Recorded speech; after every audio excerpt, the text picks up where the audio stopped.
Buzima meze bite sana ari imana salama ni sawa makuru yawe ni meza n'umusita muri kumwe se ntabwo n'ishyari wanjye turi kumwe n'ibi ndabona barakesha sinarora ibisanzwe ariko buriya ujye iminsi irahinduka ukunda kurusha ubwenge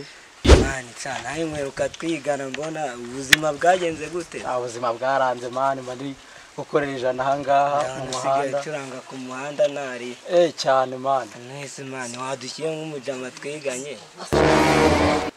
nubwo twiganye nawe uransegera kandi aho nuberewe tu aya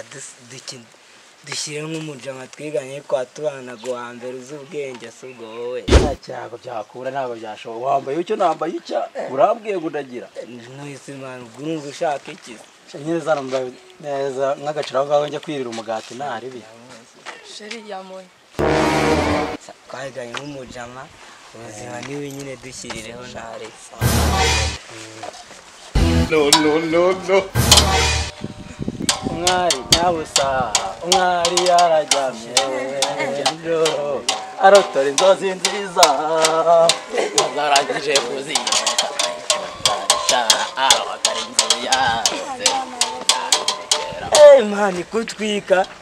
ahantu hose watangiye utwika wo kugeza na n'ubu abana bari ukugerageza mwana ko byagenze se mani ndumva urenze wadushyira kandi kamwe nk'umuntu nyine twaherekera turi kumwe nyine nta kundi ubwo nkabashyiriraho nta kibazo banye ihohoterwa rikorerwa abana bishingiye ku gitsina turwanye ihohoterwa rikorerwa abana bishingiye ku gitsina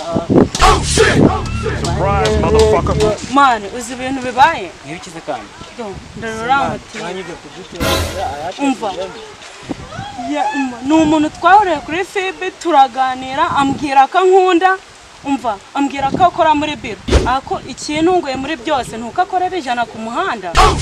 kuri fibe umva twarakundanye ikimbabaje muri byose nuko nanze sheri wanjye dupfuye akantu gato wowe yashiye mwakundanye muziranye ukunda kuri fibe